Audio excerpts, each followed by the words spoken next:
আসসালামু আলাইকুম। আজ দেখো কিভাবে রেস্টুরেন্টের মতো পারফেক্ট রান রুটি বানাতে হয়, যেটা কিনা বাসায় বানিয়ে খাওয়ালে সবাই প্রশংসা করবে।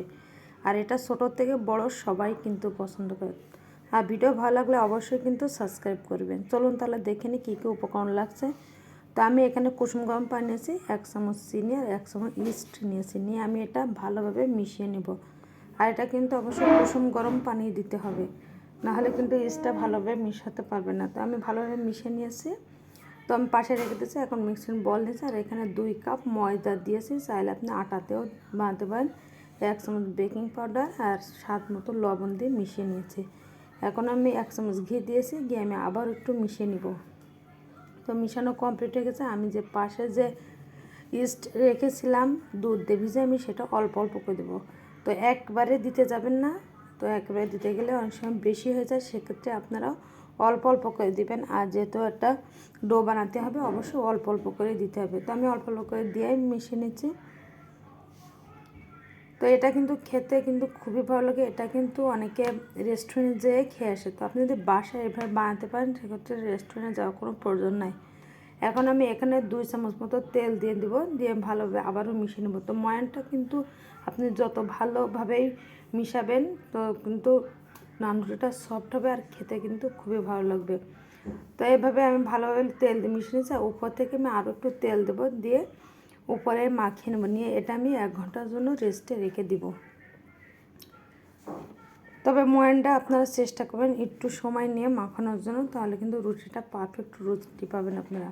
তো 1 ঘন্টা পর ফিরে আসছি, তো দেখতে পাচ্ছেন আমার কিন্তু যে ডোটা বানিয়েছিলাম আমার কিন্তু ডাবল হয়েছে।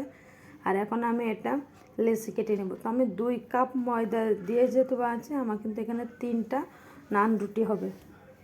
তো একটু বড় সাইজের আমার 3টে রান রুটি বানিয়ে নেবো। তো আমি 2টা উঠিয়ে রাখবো আর একটা দিয়ে প্রথম বানাবো। তো এভাবে আমি আবারও কিন্তু একবার মিশিয়ে নিয়েছি, আর 2টা উঠিয়ে আমি ঢাকনা দিয়ে ঢেকে রাখবো, রেখে আমি একটা দিয়ে রুটি বানিয়ে নেবো। তো আমি রুটিটি বানাতে হবে, আপনি রেগুলার যে রুটিটা বানান তো সেটা কিন্তু পাতলা বানায়, আর এটা কিন্তু একটু পুরো বানাতে হবে। তো আমি একটু ময়দা দিয়ে নিয়েছি, দিয়ে আমি একটা লেচি নিয়ে এটা রুটি বানিয়ে নেব। তো এই রুটিটা কিন্তু অবশ্যই একটু পুরো বানাতে হবে, যেহেতু নান রুটি, নান তো জানেন একটু পুরোই হয়, সেক্ষেত্রে অবশ্যই একটু পুরো বানাবেন।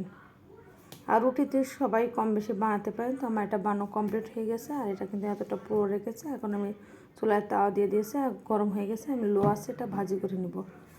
তো আমি এখানে এটা উল্টে দেবো। তো প্রথমে একটু ঘন উল্টে দেবেন, আর উপর থেকে আমি একটু ঘি ব্রাশ করে দিয়েছি, চাইলে আপনি বাটার কিংবা তেল ব্রাশ করে দিতে পারেন, সেক্ষেত্রে খেতে কিন্তু বেশি টেস্টি হয়, বেশি ভালো লাগে। আর আপনি যদি চান এটা কোনোটাই দিবেন না, সেক্ষেত্রে না দিলেও কোনো সমস্যা নেই। তো আমি এখানে একটু ঘি দিয়েছি যাতে একটু টেস্টি বেশি হয়। তো এভাবে ফুলে উঠছে, আর এটা কিন্তু আমার খুন্তির আগে এক পাশে একটু মানে ছোটোটা ছিদ্র হয়েছে, তার কারণে ভালোভাবে ফুলাতে পারিনি। তো এটা কিন্তু অনেক ফোলে, আর এটা খেতে কিন্তু খুবই দারুণ লাগে।